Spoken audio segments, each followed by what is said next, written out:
Ini soal adanya dukungan dari koalisi perubahan terhadap Pak Anies Baswedan. Banyak yang sudah meyakini bahwa ini kayaknya Anies bisa mulus ke 2024. Tapi ada juga yang mengatakan sebaliknya. Kalau menurut Abang gimana, Pak? Ya, ini kan sebenarnya kulminasi daripada komitmen tiga partai politik ya dalam mengusung poros perubahan.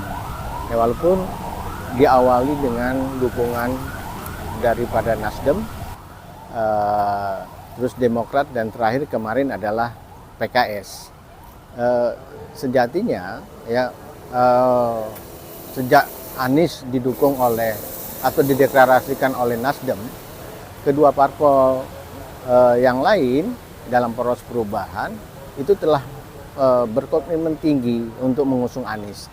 Hanya timingnya saja, karena yang pertama kalau kita lihat daripada koktail efek ya, memilih Anies sebagai calon presiden itu kemarin itu tidak begitu menguntungkan bagi Nasdem.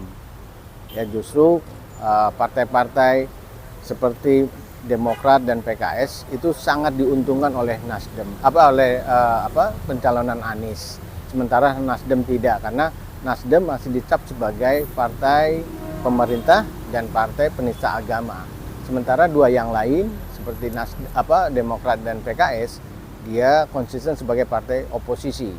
Nah, di tengah ada kejenuhan daripada publik ya terhadap kondisi sekarang, dan begitu juga terhadap beberapa tokoh yang sudah digadang-gadangkan akan maju sebagai capres, maka kehadiran Anies itu justru sangat menguntungkan dua partai yang tadi, sementara Nasdem tidak. Nah, sekarang ya terakhir PKS itu mengusung Anies, tentu kedepannya ini akan semakin menarik. Ya, saya melihat bahwa Anies itu akan semakin leading. Kenapa? Yang pertama, ya kalau kita lihat rivalitas atau kandidat-kandidat lain selain pada Anies, seperti misalnya KIB, itu akan mencalonkan Erlangga dan juga Ganjar. Nah, kita lihat itu belum ada juga kepastian. Karena apa? Di sisi elektabilitas ya Ganjar masih rendah. Terus begitu juga dengan Erlangga masih rendah. Begitu juga Ganjar, kalau kita lihat itu akan terjadi tarik menarik. Apabila Ganjar diusung atau didukung oleh KIB, maka potensi keretakan ya, soliditas keretakan di antara parpol pendukung KIB itu sangat besar. Ya, potensi sangat besar. Sehingga tarik menarik ini tentu akan memakan waktu. Ya, waktu yang panjang. Mungkin nanti akan ada munaslup dari salah satu parpol, atau juga ada juga parpol yang membelot ya untuk mendukung Anies. Nah, sementara Anies itu masuk dalam zona aman, apalagi yang kemarin dukungan kepada PKS itu membuat lembaran baru. Lembaran baru apa? Ya, kalau saya melihat, kalau kemarin sejak 5 bulan terakhir sejak didukung oleh Nasdem, Anies digadang-gadang ke beberapa daerah pelosok negeri ya, begitu besar antusias daripada masyarakat dalam menyambut Anies. Itu baru dari Nasdem. Nah, ke depan saya melihat Anies juga akan digadang-gadang oleh kedua partai ini. Ya, dia akan dibawa ke beberapa daerah dengan simpul-simpul konstituen daripada Demokrat dari PKS. Nah, tentu simpul-simpul itu menarik, terutama kalau Demokrat membawa Anies ke Jawa Timur misalnya, ke Blitar, Ponorogo, Pasuruan, basis-basis daripada SBY. Ini akan menarik dan menumbuh kembangkan rangsangan dari warga setempat, dan begitu juga dukungan dari masyarakat Jawa Timur. Nah, sementara kalau dengan PKS, kita tahu PKS adalah partai kader yang punya enclave atau kantong-kantong massa, kantong-kantong elektabilitas yang cukup besar. Nah, maka itu saya melihat Anies akan semakin leading dibandingkan yang lain yang mungkin akan direpotkan dengan persoalan konflik internal di dalam koalisi. Nah, itu yang saya lihat. Bang, kan saat ini rame nih bahwa banyak yang meragukan Nasdem bahwa Nasdem akan solid. Nah, kalau abang sendiri melihatnya, apakah benar isu-isu bahwa Nasdem itu kemungkinan akan meninggalkan Anies, atau justru sebetulnya Nasdem itu sebetulnya solid banget dengan Demokrat, dengan PKS? Sedari awal mereka seperti saya katakan tadi bahwa soliditas ketiga parpol pendukung ya yang masuk dalam poros perubahan itu sangat kuat ya komitmennya.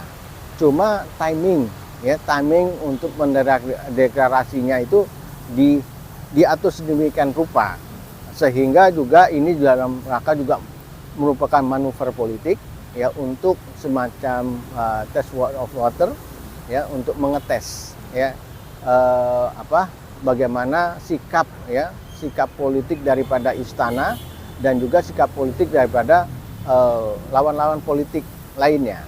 Nah, dengan begitu ya saya melihat komitmen daripada Nasdem cukup besar karena memang melalui restorasi ya Nasdem ingin menuntaskan mungkin di penghujung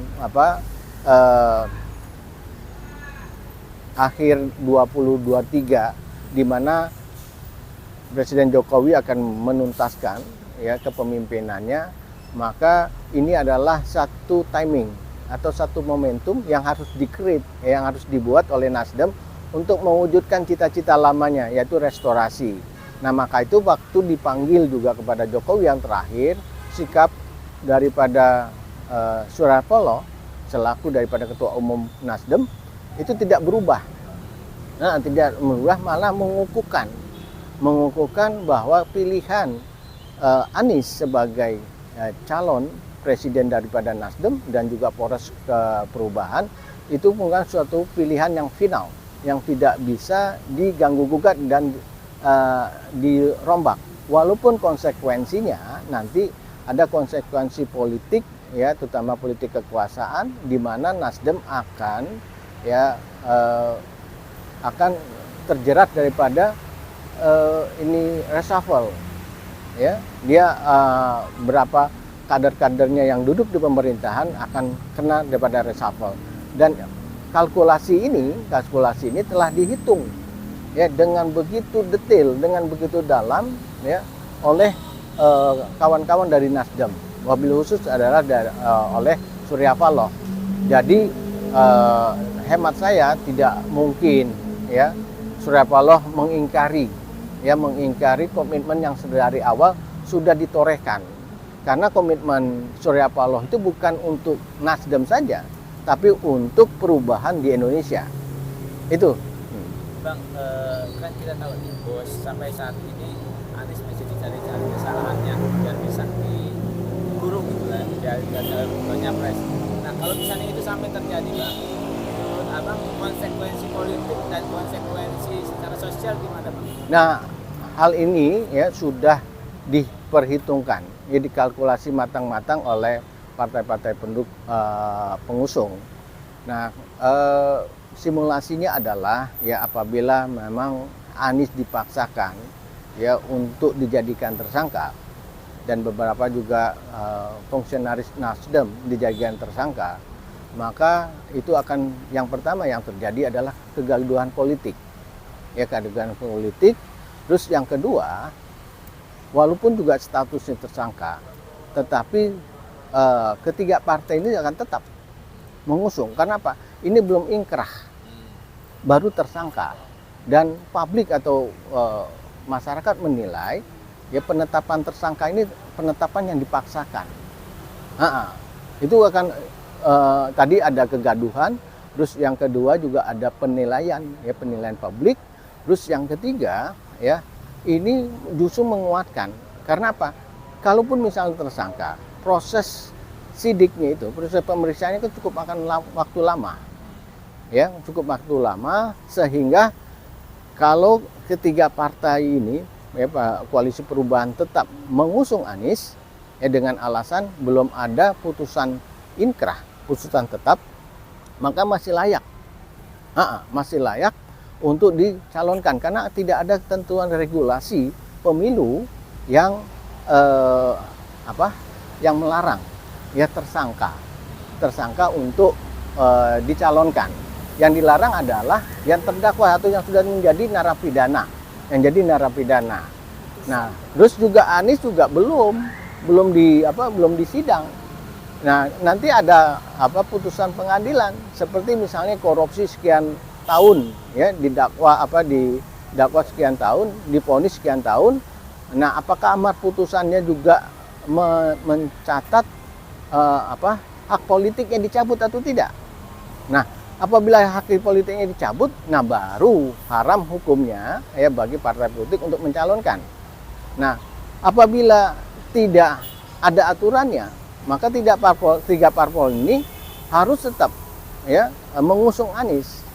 Ya, mengusung Anies. Dengan demikian pada Februari 2024 di mana pemilihan suara itu sudah terjadi, apabila Anies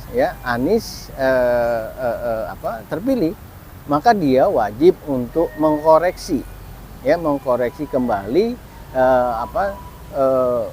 kasus yang dialami atau yang istilahnya kriminalisasi yang terjadi.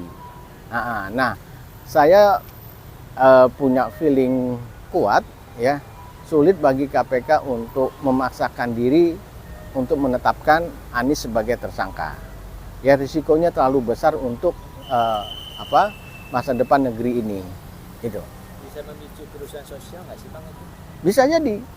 Karena sudah muak semuanya. Kalau kita lihat sekarang hari per hari kita baca di media ya, di media online maupun di media mainstream, itu semuanya berkaitan dengan kasus hukum.